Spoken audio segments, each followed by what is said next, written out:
Avez-vous déjà basé votre foi sur quelque chose que Jésus n'a jamais dit?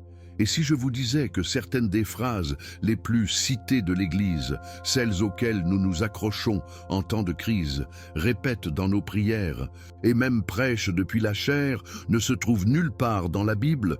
Oui, vous avez bien entendu. Et pire encore, ils façonnent votre foi, votre vision de Dieu et votre identité spirituelle d'une manière qui pourrait être dangereusement trompeuse. Cette vidéo exposera la vérité que peu osent dire, que des millions de chrétiens suivent sans le savoir une version de Jésus-Christ qui n'existe pas. Un Jésus s'est construit sur des slogans réconfortants, pas sur les Écritures. Eh bien, que ces phrases puissent sembler bien, elles vous volent de la vraie transformation, de la vraie foi et de la vraie relation avec Dieu. Vous avez probablement entendu des choses comme « Dieu ne vous donnera pas plus que ce que vous pouvez gérer » ou « Dieu aide ceux qui s'aident eux-mêmes ». Mais que se passe-t-il si croire ces mensonges est la raison même pour laquelle vous vous sentez éloigné de Dieu? Aujourd'hui, nous allons profondément dans le mot. Nous allons ouvrir la Bible, ligne par ligne, et découvrir ce que Jésus a réellement dit, et comment ses paroles coulent plus profondément, guérissent plus forte, et vous conduisent dans une foi qui est inébranlable. Ce n'est pas seulement un autre enseignement, ceci est un réveil, parce qu'une fois que vous connaissez la vérité, vous ne pourrez rien vous contenter de moins. Alors restez avec moi jusqu'à la fin, car ce que vous entendrez aujourd'hui pourrait bien changer la façon dont vous suivez Jésus pour toujours. Si vous vous êtes déjà senti confus, frustré ou spirituellement coincé, si vous vous êtes déjà demandé pourquoi votre foi est faible ou pourquoi Dieu semble silencieux, cette vidéo tient la réponse. Et au moment où nous avons terminé, vous saurez exactement quoi abandonner et quoi tenir pour le reste de votre vie. Il y a un verset que vous avez probablement entendu dans l'Église d'innombrables fois, cité avec passion, peut-être, même écrit sur une plaque accrochée à un mur de salon. Mais voici le choc, Jésus ne l'a jamais dit. En fait, un nombre surprenant de dictons chrétiens populaires, ces phrases de bien-être qui roulent si facilement de la langue, ne sont pas du tout dans la Bible, et encore plus alarmant, ils remodèlent subtilement l'image de Jésus-Christ en quelqu'un qu'il n'a jamais prétendu être. Il ne s'agit pas seulement de sémantique, il s'agit de foi, de la façon dont nous construisons notre relation avec Dieu et que nous suivons la vraie voie du Christ ou un écho de réconfort culturel. Le danger est réel et les conséquences sont spirituelles.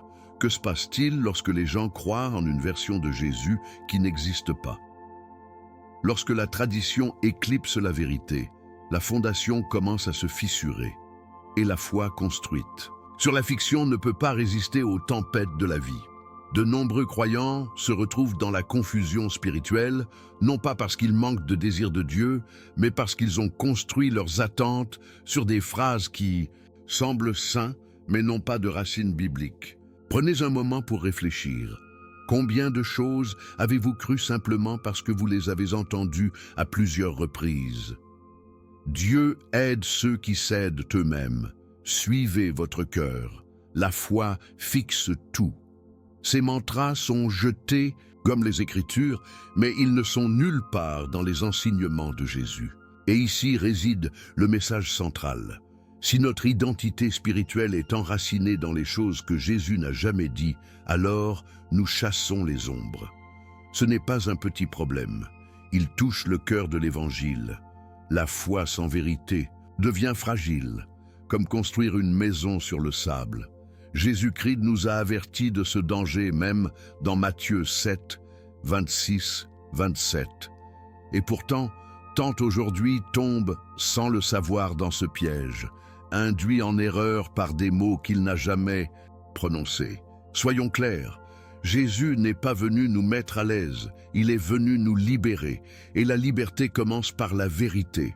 Jean 8, 32 le dit clairement. Alors vous saurez la vérité, et la vérité vous libérera. Mais comment pouvons-nous être libres si nous nous accrochons à des mensonges?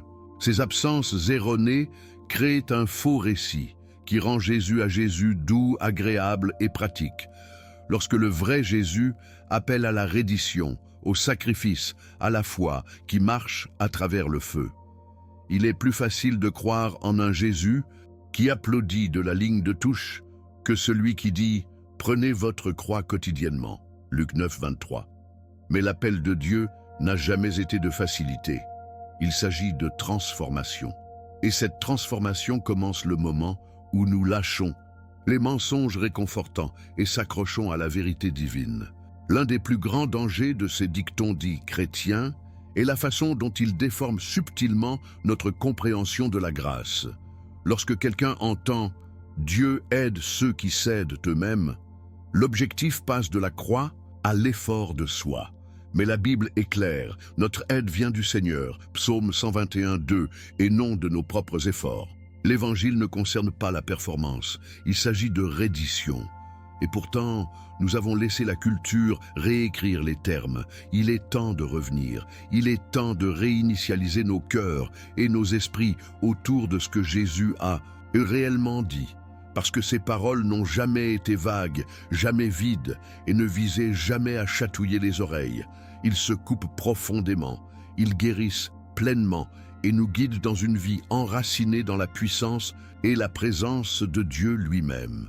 Voici donc l'invitation, non le défi, supprimer le bruit, les répétitions, les phrases accrocheuses mais vides. Que la foi soit construite sur la vraie fondation, Jésus-Christ, la parole vivante. Laissez chaque croyant examiner ce qu'il croit vraiment de Dieu et qu'il soit façonné par la Bible ou par la tradition. Parce que ce n'est que lorsque nous connaissons sa voix, sa vraie voix, pouvons-nous le suivre dans la vie qu'il a promise. Et amis, cette vie ne se construit pas sur ce qui sonne bien. Il est construit sur la vérité qui se transforme. Maintenant, examinons de plus près comment ces faux enseignements se sont répandus si facilement. Il y a quelque chose de dangereusement séduisant dans la familiarité. Lorsqu'une phrase se répète assez souvent, en particulier à partir d'une chaire ou au sein d'une communauté chrétienne, elle commence à se sentir comme la vérité. Mais faisons une pause et demandons, d'où vient-il ? Est-ce qu'il coule de la bouche de Jésus-Christ ou est-ce un écho confortable transmis par la culture? L'un des exemples les plus courants est « Dieu aide ceux qui s'aident eux-mêmes ». Cela semble stimulant, non? Il caresse l'ego, applaudit l'autosuffisance et s'inscrit parfaitement dans une culture d'agitation. Mais voici la torsion. Ce n'est pas seulement non-biblique, c'est anti-biblique. L'essence même de l'Évangile est que Dieu aide les impuissants, sauve les brisés et soulève ceux qui ne peuvent pas se soulever. Romains 5, 6 dit « Alors que nous étions encore faibles, au bon moment, Christ est mort pour les impies. » Ce n'est pas l'auto-assistance, c'est la grâce divine. Une autre phrase qui se faufile dans les sermons et les conversations spirituelles est « Dieu ne vous donnera pas plus que vous ne pouvez gérer ». On dit souvent avec de bonnes intentions, généralement lorsque quelqu'un passe par la souffrance. Mais cette idée ne vient pas vraiment de Jésus. C'est une interprétation tordue de 1 Corinthiens 10, 13 qui parle de tentation, pas de souffrance. Le verset dit que Dieu ne nous laissera pas être tentés au-delà de ce que nous pouvons supporter et il fournira une issue. Mais la douleur, tragédie, chagrin, les Écritures sont pleines de gens fidèles qui ont reçu bien plus qu'ils ne pouvaient gérer seuls.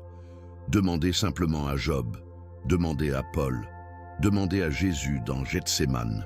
La foi ne signifie pas que vous vous sentirez toujours forte. Cela signifie que vous vous appuyez sur celui qui est fort quand vous ne l'êtes pas. C'est la vraie promesse. Ces mensonges familiers peuvent sembler inoffensifs, mais ils ont de fortes conséquences spirituelles. Premièrement, ils éloignent le poids de la foi de Dieu et sur l'individu. Quand quelqu'un croit que Dieu aide ceux qui s'aident eux-mêmes, ils commencent à s'efforcer au lieu de se rendre. Et l'effort mène à l'épuisement professionnel, désillusion, une foi qui ressemble plus à un fardeau qu'à une bénédiction. La Bible n'enseigne jamais que vous devez gagner l'aide de Dieu. Tout à fait le contraire. Il déclare que sa grâce est un cadeau. Éphésiens 2, 8, 9. Et lorsque les gens commencent à construire leur théologie sur des paroles accrocheuses, plutôt que sur les Écritures, ils créent un Jésus qui n'existe pas. une caricature conçue pour réconforter plutôt que condamner. Mais Jésus-Christ n'est pas devenu agréable au goût, il est devenu Seigneur. Parlons de l'impact émotionnel. Lorsque la vie ne se déroule pas comme prévu, lorsque le travail échoue, la maladie revient, la prière semble sans réponse. Les croyants qui se sont accrochés à ces fausses phrases commencent à se sentir trahis. Ils remettent en question leur foi, ne réalisant pas que ce n'était pas la Bible qui les a laissés tomber. C'était la version contrefaite qui leur a été enseignée. C'est le danger, pas seulement une désinformation, mais une fausse déclaration. Il remplace un sauveur qui marche avec nous dans le feu par un fantasme qui ne se présente que lorsque la vie est fluide. Et quand la tempête arrive, ce Jésus imaginaire disparaît, laissant la confusion à sa place. Mais le vrai Jésus, celui qui transpire le sang dans l'agonie, qui a pleuré dans une tombe, qui s'est accroché à une croix, il n'a jamais promis de facilité, il a promis une présence, il a promis un but par la douleur. Alors, quelle est la solution? Cela commence par la conscience. Reconnaître que ce n'est pas parce que quelque chose semble biblique qu'il est biblique. La foi n'est pas construite sur des autocollants pour pare-chocs ou des citations Pinterest. Il est construit sur la parole vivante de Dieu. Cela signifie revenir aux Écritures, en comparant chaque phrase à ce que Jésus a réellement dit. Cela signifie tester l'esprit de ce que nous croyons, comme 1 Jean 4, 1 nous apprend à faire. Et surtout, cela signifie choisir la vérité plutôt que la tradition, même lorsque la vérité est inconfortable. Mais c'est dans cet inconfort que commence la croissance réelle. Voyons maintenant plus profondément comment ces faux enseignements ont réussi à se propager si rapidement et de manière convaincante dans les communautés religieuses modernes. Il ne faut pas grand-chose pour un mensonge comme une vérité. Répétez-le assez souvent. C'est exactement ainsi que tant de ces faux enseignements ont gagné du terrain dans l'Église. Ils ne se sont pas répandus par l'étude ou la révélation, mais par la répétition. Des shares au podcast, des mèmes de médias sociaux aux conversations en petits groupes, ces phrases circulent comme un folklore spirituel. Ils sont accrocheurs, réconfortants et faciles à retenir. Mais voici la chose, la facilité de répétition n'est pas une preuve de vérité. Et lorsque les croyants comptent davantage sur les paroles populaires que sur la Bible, ils entrent sans le savoir dans ce que nous pourrions appeler le piège à tradition. C'est là que les générations renforcent leur foi sur quelque chose que Jésus n'a jamais dit, et pire, quelque chose qui peut les éloigner de lui.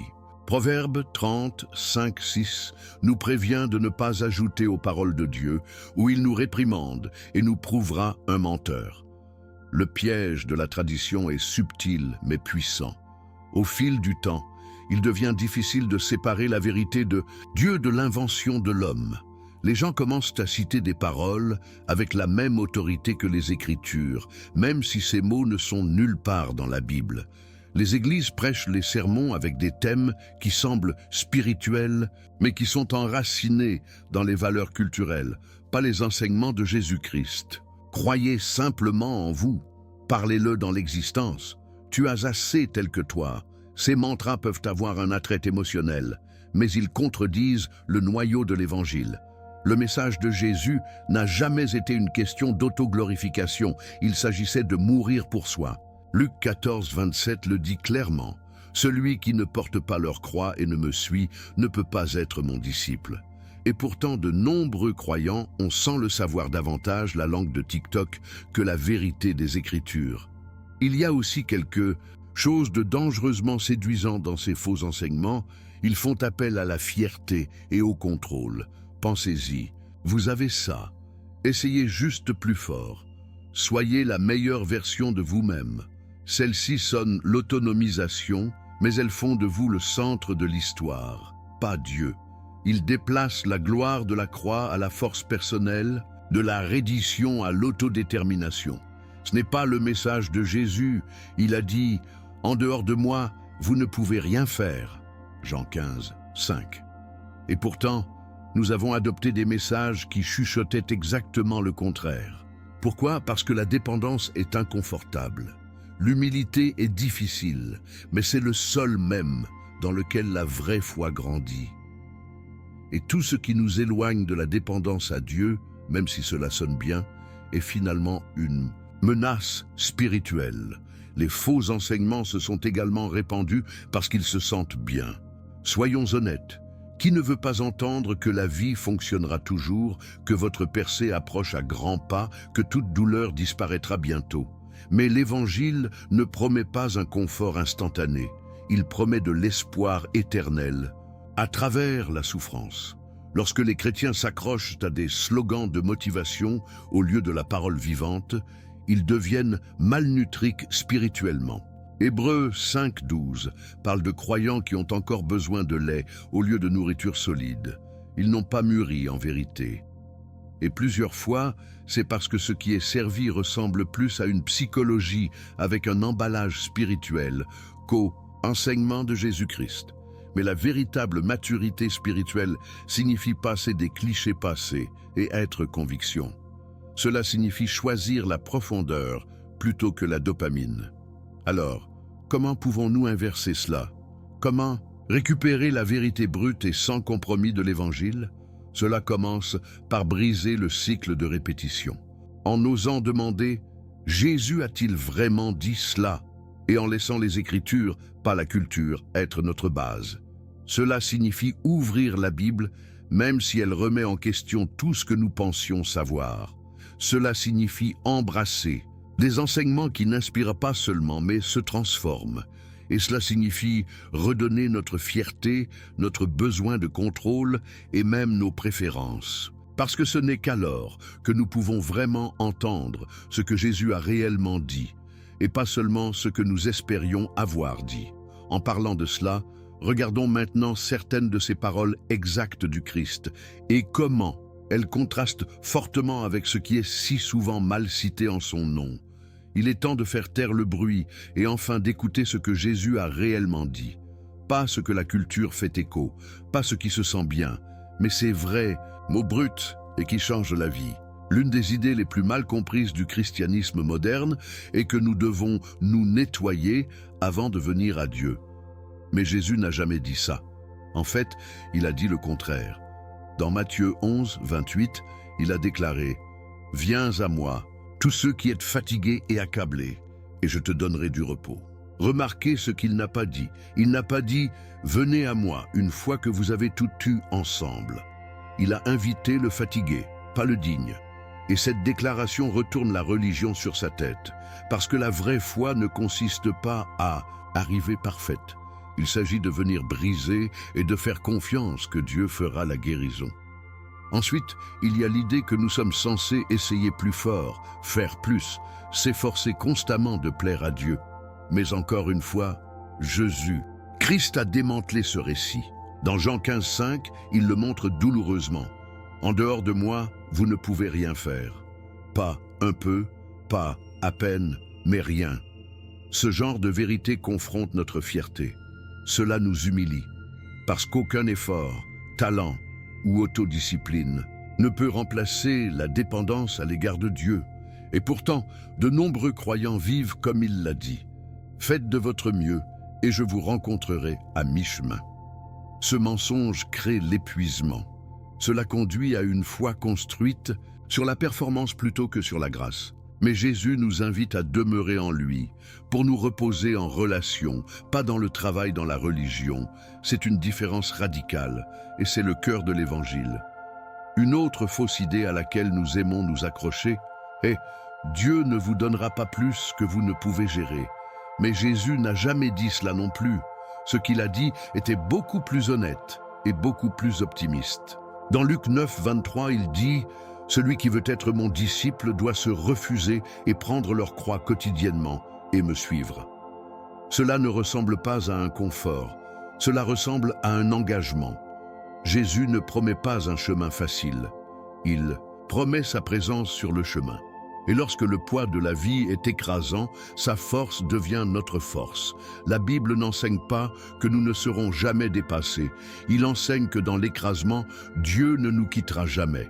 C'est une vraie foi, faire confiance même quand c'est trop à gérer seul. ce que Jésus a dit régulièrement vers la reddition, pas l'effort.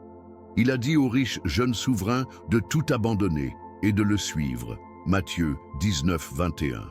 Il a félicité le percepteur d'impôts qui a battu sa poitrine et a pleuré pour la miséricorde. Luc 18, 13. Pas le pharisien qui sait parfaitement jouer. Il a béni les pauvres dans l'esprit, les doux, les personnes en deuil, Matthieu 5, pas la confiante et l'autosuffisante.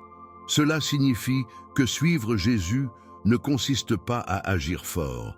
Il s'agit d'admettre la faiblesse et de se pencher entièrement sur sa force. Il s'agit de redonner quotidiennement, de laisser aller l'illusion du contrôle et de choisir de faire confiance, même lorsque cela nous coûte quelque chose. Ce genre de foi n'est pas doux, c'est sacrificiel. Mais dans cette reddition, nous trouvons la vraie liberté. Transformation réelle, une paix que le monde ne peut pas donner. Donc la prochaine fois que quelqu'un jette une phrase à consonance spirituelle, s'arrête et demande « Jésus a-t-il vraiment dit cela ?» Et puis allez aux évangiles.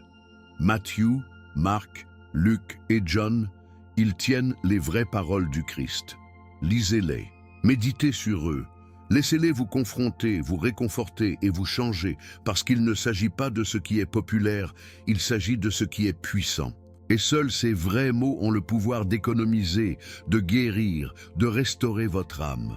Maintenant, prenons cela encore plus profondément en explorant ce qui arrive à notre foi lorsque nous le basons sur des mensonges, quand nous construisons, sans le savoir, notre relation avec une version de Jésus qui n'a jamais existé. Quand quelqu'un construit sa foi sur quelque chose que Jésus n'a jamais dit, ils ne sont pas seulement mal informés, ils sont induits en erreur.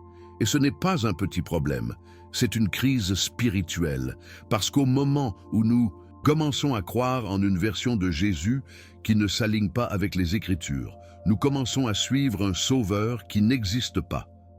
Ce genre de foi convient un moment. Cela peut même inspirer, motiver ou réconforter temporairement. Mais finalement, la réalité entre en collision avec la fantaisie. Les factures ne sont pas payées, la maladie ne disparaît pas, les prières semblent sans réponse. Et soudain, le Jésus que nous pensions que nous savions semblait distant. Mais voici la vérité, ce n'est pas Jésus qui a échoué. C'était la fausse version dans laquelle nous croyions, un produit de la culture, pas de la Bible. Et cette réalisation secoue le cœur de la foi. L'une des conséquences les plus préjudiciables de croire des mensonges spirituels est la création de fausses attentes. Les gens commencent à penser qu'avoir la foi signifie que tout fonctionnera parfaitement. Si je crois assez, Dieu va tout réparer. Si je dîne, je deviendrai riche. Si je prie dur, mes problèmes disparaîtront. Mais rien de tout cela n'a été promis par Jésus. Au lieu de cela, il a dit « Dans ce monde, vous aurez des problèmes. » Jean 16, 33. Ce n'est pas un avertissement, c'est une garantie. Pourtant, il a également dit « Prenez cœur, j'ai surmonté le monde. » Alors oui, il y aura de la douleur, mais aussi de la paix. Il y aura du chaos, mais aussi du Christ. Lorsque nous nous attendons à ce que la foi efface les problèmes, nous sommes mis en place pour décevoir. Mais lorsque nous comprenons la foi comme la force par des problèmes, nos racines spirituelles se développent plus profondément que nous ne l'imaginons. Les fausses croyances conduisent également à des conclusions dangereuses sur le caractère de Dieu. Par exemple, lorsque quelqu'un croit que Dieu veut que je sois heureux, il peut commencer à penser que tout ce qui perturbe son bonheur doit être en dehors de la volonté de Dieu. Mais la Bible ne définit jamais le but de Dieu pour nous comme le bonheur. Il le définit comme la sainteté. Dans 1 Pierre 1,16, on nous dit « Soyez saints parce que je suis saint ». C'est un appel plus élevé. Dieu se soucie beaucoup plus de votre maturité spirituelle que de votre confort temporaire. Lorsque nous chassons le bonheur comme un signe de faveur divine, nous manquons le feu raffinant des épreuves qui approfondissent notre foi et transformons nos cœurs. Parfois, Dieu permet d'inconfort, pas de punir, mais de purifier. Et les mensonges que nous croyons peuvent nous aveugler à cette vérité. Au fil du temps, les croyants qui font confiance aux faux enseignements peuvent devenir désillusionnés par l'idée de Dieu. Ils commencent à remettre en question sa bonté, sa proximité, même son existence. Pas parce que Dieu a changé, mais parce que leurs attentes ont été construites sur la fiction. Ils pourraient dire des choses comme « j'ai essayé la foi et cela n'a pas fonctionné », alors qu'en réalité, ils ont essayé une foi qui n'était pas enracinée dans Jésus-Christ, mais dans les slogans et la théologie douce. C'est pourquoi savoir ce que Jésus a vraiment dit compte si profondément. Il ne s'agit pas d'être théologiquement correct, il s'agit de survie spirituelle. Lorsque les tempêtes frappent, et ils le feront, la seule chose qui tiendra est la vérité. Jésus a dit « Tous ceux qui entendent mes paroles et les mettent en pratique est comme un homme sage qui a construit sa maison sur le rocher. » Matthieu 7, 24. Tout le reste, sable. Alors, que pouvons-nous faire lorsque nous réalisons que nous nous sommes accrochés aux mensonges? Nous nous humilions, nous retournons à la source. Nous laissons les Écritures réaligner nos attentes et renouvellent notre compréhension de qui est vraiment Dieu. Parce que lorsque vous connaissez le vrai Jésus, pas la version douce et confortable que la culture a créée, vous ressentez une sorte de foi plus profonde, celui qui ne s'effondre pas sous pression, celui qui marche à travers le feu et adore toujours, celui qui s'accroche à Dieu, non pas parce que la vie est facile, mais parce qu'il est fidèle. Explorons maintenant ce qu'il faut vraiment pour revenir à ce genre de foi, pour abandonner les mensonges et reconstruire notre fondation sur la vérité inébranlable de Jésus-Christ. La route de retour à la vérité ne commence pas par la connaissance, elle commence par l'humilité. Jacques 4, 6 nous rappelle « Dieu s'oppose aux fiers, mais montre la faveur à l'humble ». Ce verset n'est pas seulement théologique, c'est pratique. Parce que quand quelqu'un se rend compte qu'ils ont cru les choses que Jésus n'a jamais dit, le premier instinct pourrait être la défensive. Mais la vraie croissance spirituelle commence lorsque nous sommes prêts à dire « peut-être que j'avais tort ». Ce n'est pas une faiblesse, c'est la sagesse. C'est la posture d'un cœur prêt à la transformation. Le retour à la vérité nécessite de fixer la fierté, de mettre de côté l'ego et de s'approcher de Dieu comme un enfant, curieux, enseignable et désespéré pour ce qui est réel. Et ce genre d'humilité ouvre la porte à une relation plus profonde avec Jésus-Christ que nous ne l'avons jamais connu. La prochaine étape? Allez aux évangiles. Ne comptez pas sur la mémoire ou la culture ou l'opinion de quelqu'un d'autre. Allez directement à la source. Matthieu, Marc, Luc et John ne sont pas seulement des documents historiques, ils sont la voix enregistrée de Jésus. C'est là que nous l'entendons appeler la fatigue, guérir l'hypocrisie brisée et confronter et redéfinir la grandeur. Vous voulez savoir ce que Dieu pense? Regardez ce que Jésus a dit. Vous voulez comprendre la foi? Regardez comment Jésus a vécu. Tant de croyants sautent les évangiles en faveur des lettres ou des proverbes. Mais si nous suivons le Christ, nous devons connaître intimement sa voix. Et cela signifie ouvrir les pages avec un cœur ouvert. Laisser les mots nous perturber, nous défier et nous reconstruire de l'intérieur. Et ne vous contentez pas de lire, étudiez. Le contexte est important. Les clichés s'effondrent sous le poids des Écritures lorsqu'ils sont vus dans leur cadre approprié. Prenez le temps de comprendre à qui Jésus parlait, quelle était la situation et comment son message confronte les distorsions modernes. Au lieu de demander « Que signifie ce verset pour moi ?» commencez à demander « Qu'est-ce que Jésus voulait dire quand il l'a dit ?» Ce changement seul peut tout changer, parce que nous ne recherchons pas de confort personnalisé, nous recherchons la vérité divine. Et lorsque nous étudions la Bible avec révérence et faim, nous cessons de le voir comme un livre de citations et commençons à le vivre comme un manuel de survie spirituelle. Il ne s'agit pas de saisir des vers pour soutenir nos sentiments. Il s'agit de laisser les Écritures façonner notre identité en Christ. L'une des choses les plus puissantes qu'un croyant peut faire est de permettre à Jésus de les perturber. Laissez-le retourner les tables de votre temple comme il l'a fait dans Matthieu 21. Laissez-le affronter vos routines, vos croyances confortables, votre théologie douce. Il n'est pas venu valider votre style de vie. Il est venu pour racheter votre âme, et c'est souvent inconfortable. Le vrai Jésus dit des choses qui nous secouent. Il nous dit d'aimer les ennemis, de pardonner sans cesse et de servir sans applaudissement. Ce genre d'évangile n'est pas toujours facile à avaler, mais c'est le seul à vivre. La vraie foi ne vous laissera pas la même chose. Cela vous étirera, vous appuiera, vous affinera. Et dans ce processus, il produit le genre de profondeur spirituelle que rien dans ce monde ne peut imiter. Donc si vous êtes prêt à vous éloigner des slogans peu profonds et dans la vérité sacrée, c'est votre moment. Pas demain, pas quand la vie s'installe, tout de suite. Ouvrez les évangiles, parlez à Dieu dans la prière, demandez au Saint-Esprit de révéler la vérité qui vous libère. Jean 16, 13. Et comme il vous montre ce que Jésus a vraiment dit, lâchez tout ce qui ne s'aligne pas. Parce que la vraie transformation commence lorsque nous cessons de citer ce qui sonne bien et que nous commençons à vivre ce que Dieu a réellement dit. Et maintenant, il est temps de prendre cette vérité et de reconstruire, cette fois sur un terrain solide. Il y a un moment dans le voyage de chaque croyant quand ils doivent faire un choix, continuer à s'appuyer sur les croyances empruntées ou à recommencer sur les paroles solides de Jésus-Christ. Et amis, ce moment est maintenant. Reconstruire. Votre foi ne signifie pas abandonner tout ce que vous avez cru autrefois. Cela signifie le raffiner. Cela signifie jeter les phrases vides et les remplacer par la vérité vivante de Dieu.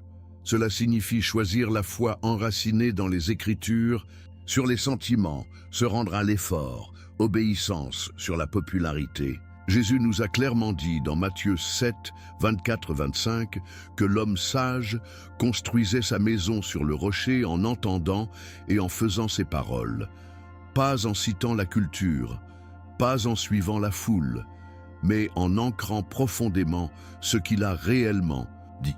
C'est le genre de fondation qui se tient lorsque tout le reste se désagrège. Mais voici à quoi ressemble vraiment la reconstruction.